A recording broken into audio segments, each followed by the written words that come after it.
पिछले पार्ट में हमने देखा था कि यिंग की मौत हो गई थी और लियो और मरमेड बीमार हो गए थे। स्यू जो यिंग की मौत और लियो की बीमारी को ठीक करने के लिए रेड लोटस हासिल करना चाहता था। जब वो रेड लोटस हासिल करने जाता है तो उसके साथ 5 ट्राइब लीडर्स होते हैं और उन सबको 4 गेट्स को पार करके रेड लोटस को हासिल करना था। सो और उसकी टीम पहले गेट पर जाती है तो वहाँ की गार्ड सो की दादी होती है जो अपनी सारी पावर सो को दे देती हैं, जिससे वो और ज्यादा पावरफुल हो जाता है। दूसरी तरफ यिंग जिसकी सोल का एक हिस्सा बच जाता है और वो रेड लोटस हासिल करने में सो की हेल्प करता है। यॉन को यिंग की सोल का पार्ट मिलता है तो यॉन उसको बताती है वो रेड लोटस पाने आई थी ताकि अपने भाई को जिंदा कर सके, लेकिन अब वो सो को रेड लोटस लेने देगी क्योंकि उसी से यिंग जिंदा होगा। दूसरी तरफ यिंग की मॉम को भी जब पता चल जाता है कि सो यिंग को दोबारा जिंदा करने के लिए स्ट्रगल कर रहा है तो वो अपनी जान की बाजी लगा देती है। उधर सो अपने बाकी पार्टनर्स के साथ बाकी गेट्स के गार्ड से भी मुकाबला करता है और लोटस तक पहुंच जाता है, जहां सो यिंग के जिंदा होने और ल्यू और मरमेड के ठीक होने की विश मांगता है, जिसके बाद ल्यू और मरमेड ठीक हो जाती है लेकिन यिंग जिंदा नहीं होता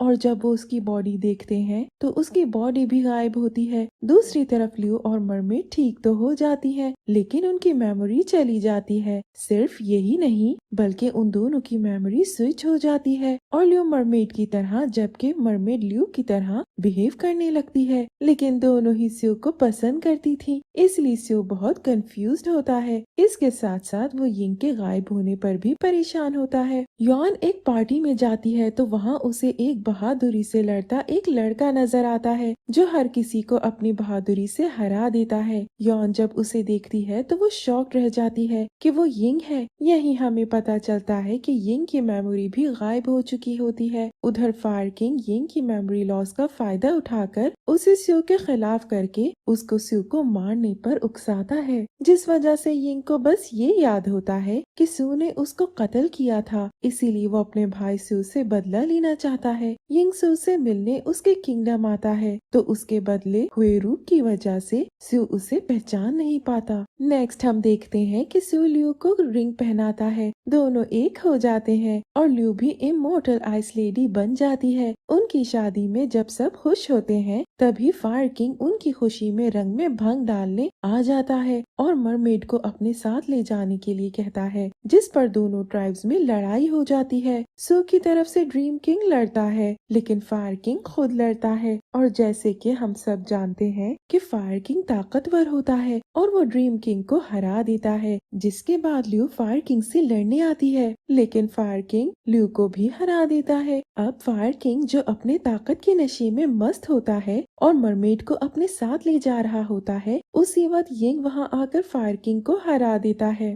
यिंग जिसके दिल में एक तरफ तो सू से बदला लेने का ख्याल होता है, दूसरी तरफ वो नहीं जानता कि वो अपने भाई से कितना प्यार करता था, इसीलिए वो कंफ्यूज्ड होता है और हर मुश्किल में उसका साथ देने आ जाता है। जब यिंग सू से बदला लेने आता है और उस पर हमला करता है, उसी वक्त सू उसका फेस देख लेता है और शॉक रह जाता है कि वो उसका भाई है। तभी उसके शॉक में होने का फायदा उठाकर यिंग ल्यू और मरमेड को किडनैप करके अपने साथ ले जाता है और सू से कहता है कि अगर उसे इन दोनों की जिंदगी चाहिए तो वो फायर ट्राइब आकर यिंग के साथ फाइट करे। अब सू बेचारा हैरान परेशान होता है कि यिंग उसे कैसे भूल सकता है और उसके खिलाफ जा सकता है। तभी उस पर एक और बॉम्ब गिरता है जिसमें उसे पता चलता है कि मरमेड और ल्यू की मेमोरी स्विच हो गई है, तो वो सब ठीक करने की ठान लेता है और दोबारा रेड लोटस के पास जाकर सब ठीक करना चाहता है, लेकिन उसे पता चलता है कि अब जो भी करना है खुद सू को ही करना है। सू जब रेड लोटस से वापस आता है तो उसे पता चलता है कि फायर किंग बहुत ज्यादा पावरफुल बन चुका है और अपनी ताकत को बढ़ाने के लिए उसने सब लोगों को मार दिया है, जिसमें मरमेड और ल्यू भी शामिल है। सू अभी इसी गम में होता है कि यिंग उस पर हमला कर देता है और जैसे कि आपको पता है कि सू को लड़ना नहीं आता है, इसलिए वो किसी का मुकाबला नहीं कर सकता, तो वो यिंग का मुकाबला कहाँ कर सकता था। तभी यिंग को फाइनली उसके बारे में सब याद आ जाता है और दोनों भाई गले लग जाते हैं। उनके मिलन का जज्बाती सीन चल रहा रहा होता है जब फायर किंग वहां पहुंच जाता है और उन पर हमला कर देता है, जिसमें वो अपनी चाल से यिंग के हाथों सू को मरवा देता है। सू के बाद यिंग की बारी आती है और फायर किंग उस पर हमला करता है। उसी वक्त युआन यिंग को अपने बाप से बचाने आ जाती है, तो ताकत के नशे में पागल फायर किंग अपनी ही बेटी को भी मार देता है। यिंग पहले सू और फिर युआन की मौत पर गम और गुस्से से पागल हो जाता है और फायर किंग पर हमला करके उसे मौत के घाट उतार देता है। यॉन के मरने पर ही यिंग को एहसास होता है कि वो यॉन से कितना प्यार करता था, लेकिन अब तो कोई फायदा नहीं होता क्योंकि यॉन मर चुकी होती है। अब सू के मरने के बाद लियो और मरमेड भी जिंदा हो जाती है और यिंग किंग बन जाता है, लेकिन वो किंग बनकर भी खुश नहीं होता क्योंकि वो अपने भाई को जिंदा देखना चाहता है। तभी उसे एक और लोटस का पता चलता है जिससे सू जिंदा हो सकता है, तो वो एक बर्ड की तरह उड़ता हुआ उस लोटस तक जाता है। वहीं दूसरी तरफ सू के पास लियो और मरमेड बैठी होती हैं। जब सू आंखें खोल देता है, उसके जिंदा होने की हैप्पी एंडिंग के साथ ही सीजन फर्स्ट एंड हो जाता है। सीजन 2 की शुरुआत होती है तो हमें पता चलता है कि यिंग के लोटस तोड़ने की वजह से सब प्लैनेट्स आपस में टकरा जाते हैं और जिससे बहुत से और प्लैनेट्स बन जाते हैं और तभी उनका नया जन्म होता है और वो अर्थ पर आ जाते हैं। हम देखते हैं कि हमारे सू को आइस ट्राइब के बारे में ड्रीम आता है जहाँ सू किंग होता है और उसके पास मैजिकल पावर्स होती हैं कि वो किसी भी चीज को बर्फ का बना सकता है। ड्रीम से जागने पर सू वैसे ही मैजिकल पावर को यूज करना चाहता है, लेकिन उसे ये देखकर बहुत दुख होता है कि उसके पास कोई पावर्स नहीं है। वैसे सू ने आइस ट्राइब में तो कभी अपनी पावर्स को इस्तेमाल नहीं किया और यहाँ वो उन पावर्स को इस्तेमाल करना चाहता है। अगले सीन में हम देखते हैं कि सू एक बहुत बड़ी आईटी कंपनी का सीईओ होता है और उसकी कंपनी एक आईटी प्रोजेक्ट लॉन्च करती है जिसमें वो ख्वाबों को स्क्रीन पर देख सकते हैं और जिसे देखकर सबकी आंखें खुली की खुली रह जाती हैं, बिल्कुल हमारी तरह ही। ये सीन देखकर आप भी यही सोच रहे होंगे कि शुक्र है हमारी कंट्री में ऐसी कोई टेक्नोलॉजी नहीं है, वरना हमारे उल्टे सीधे ड्रीम्स तो स्क्रीन पे दिखाने के काबिल भी नहीं होते। नेक्स्ट सीन में हमारी लियू की एंट्री होती है। यहाँ एक्ट्रेस चेंज हो चुकी है। लियू एक फेमस सिंगर है और उसके म्यूजिक एल्बम की रिलीज हो रही होती है। अब ऐसे इवेंट पर सू वहाँ आकर हीरोइक परफॉर्मेंस ना दे, ये तो हो ही नहीं सकता। तो होता ये है कि लियू को उसके डायरेक्टर का भाई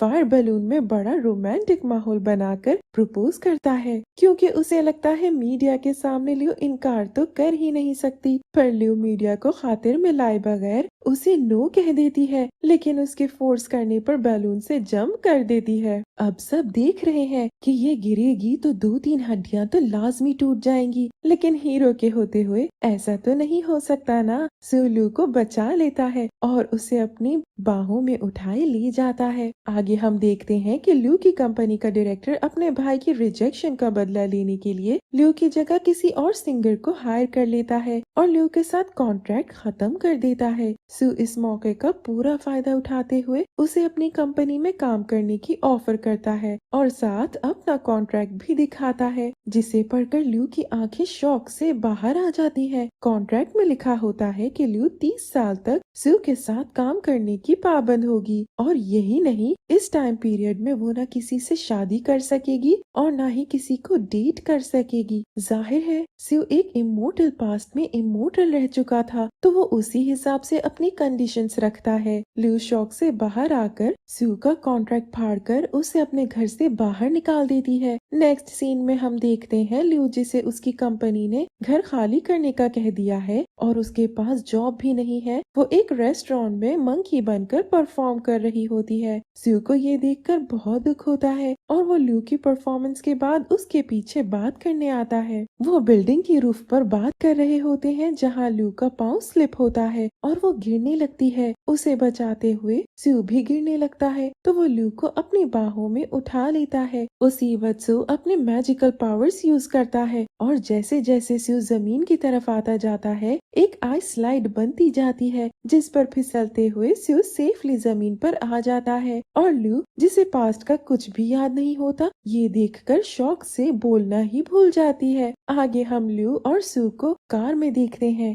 जब स्यू को अचानक कुछ होने लगता है और वो बेहोश हो जाता है। ल्यू बड़ी मुश्किल से स्यू को संभालते हुए कार ड्राइव करती है लेकिन कार जब एक ट्रक से टकराने लगती है तो वो खौफ से बेहोश हो जाती है। उसी वक्त यिंग कार को मिराक्युलसली ट्रक के अंदर से गुजार देता है। सीन शिफ्ट होता है और स्यू को जब होश आता है तो वो और ल्यू एक ही रूम में सोए हुए होते हैं। ये देखकर तो स्यू हक्का बक्का रह जाता है और जल्दी से रूम से बाहर भागता है। बाहर उसे ड्रीम किंग जिसका नेम जिंग है वो नजर आता है जो जिसका गेटअप पास्ट वाला ही होता है। शायद ये उसका नया जन्म नहीं है बल्कि वो पास्ट दुनिया जैसा ही है। यही हमें पता चलता है कि स्यू को पास्ट के बारे में बहुत कम चीजें याद है इसीलिए वो जिंग का मिरर में नजर न आने पर परेशान हो जाता है। फिर वो उसकी पिक्चर लेने की कोशिश भी करता है जो जाहिर है नहीं ली जाती तो वो हैरान परेशान उसे देखता रहता है। जाहिर है जिंग इंसान तो है नहीं वो तो इमॉर्टल है तो उसकी पिक्चर कैसे आ सकती है। यहीं हमें मरमेड भी नजर आती है और यहाँ भी उसका क्रश स्यू पर ही होता है पर हमारा स्यू तो अपनी लियो के पीछे पागल है इसलिए वो यहाँ भी मरमेड को लिफ्ट नहीं करवाता और मरमेड बेचारी उसको इम्प्रेस करने की कोशिश कर करके थक जाती है तो लू से पंगेबाजी करने लगती है। यिंग भी अपने भाई को प्रोटेक्ट करने के लिए इस दुनिया में आ गया है और वो जिंग के साथ कांटेक्ट में है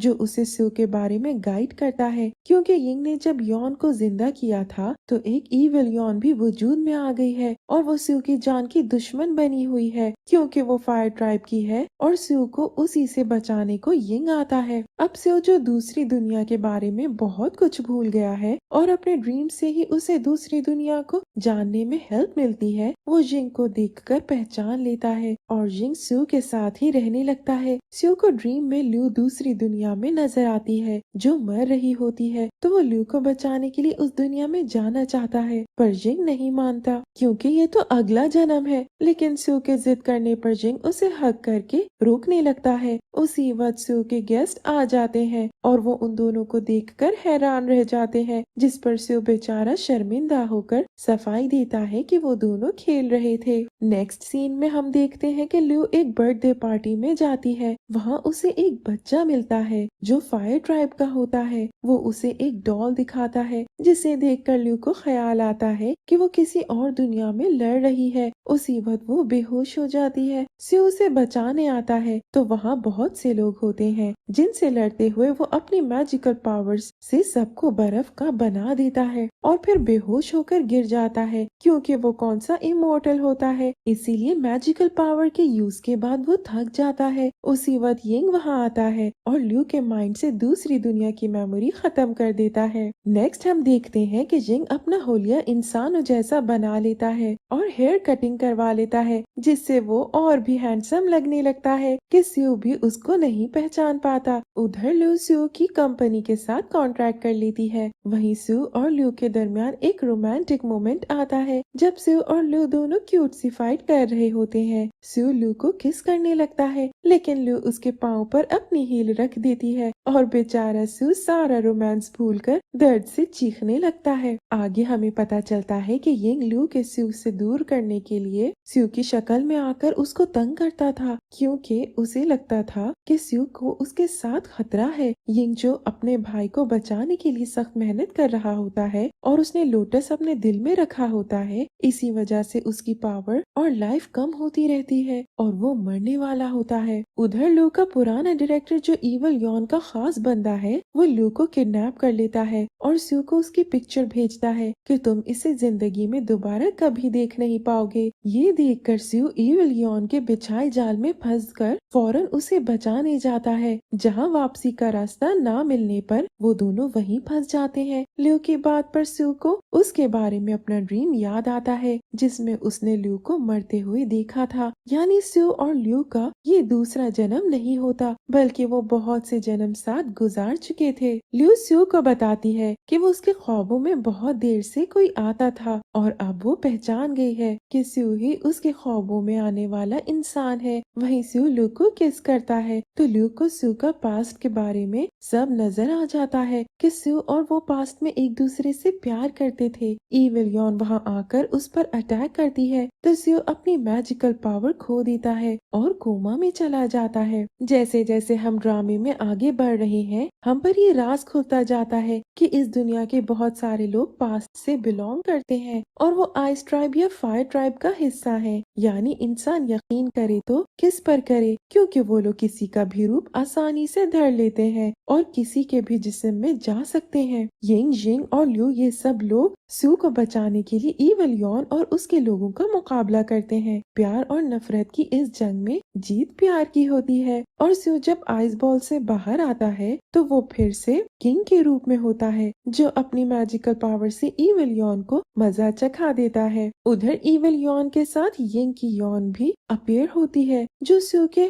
हमले से मर जाती है और वो मरते हुए पास्ट की तरह यिंग से अपने प्यार का इजहार करती है। उनके जीतने पर इविल यॉन भाग जाती है। स्यू और यिंग एक दूसरे से अपने दिल की बातें कर रहे होते हैं और सब कुछ बहुत अच्छा जा रहा होता है। लेकिन फायर ट्राइब वालों के होते हुए सब अच्छा रहे ये कहाँ मुमकिन है। फायर ट्राइब वाले जमीन का दूसरी दुनिया की तरफ दरवाजा खोल देते हैं, जिसके लिए यिंग फायर ट्राइब वालों से लड़ता है और उनको खत्म कर देता है। उसी वक्त स्यू भी यहाँ आ जाता है और वो उस दरवाजे को बंद करने को अपनी जान की कुर्बानी देने लगता है, जिस पर ल्यू उसे कहती है कि वो 6 जन्मों में साथ रहे हैं, इसलिए ल्यू उसे इस जन्म में भी अकेला नहीं छोड़ेगी और स्यू के साथ ही जाएगी। पर यिंग के होते ऐसा मुमकिन नहीं कि स्यू या स्यू के लवर कुर्बानी दे, इसीलिए वो जल्दी से दरवाजे में चला जाता है और उससे कहता है कि ये आखिरी जिंदगी है, इसलिए तुम दोनों इस जिंदगी में भी साथ रहो, क्योंकि इसके बाद मौका नहीं मिलेगा। यिंग अपने भाई से माफी मांगकर उसे और ल्यू को खुश रहने की दुआ देकर वहाँ से चला जाता है। साथ ही वो दरवाजा बंद हो जाता है। उसके बाद हम देखते हैं कि स्यू और ल्यू दोनों साथ में बहुत खुशी खुशी रह रहे होते हैं। मरमेड भी किसी के प्यार को एक्सेप्ट कर लेती है और हंसी खुशी रहने लगती है। बाकी लोग भी खुश होते हैं और इस हैप्पी एंडिंग के साथ ये सीजन खत्म हो जाता है। Thank you for watching.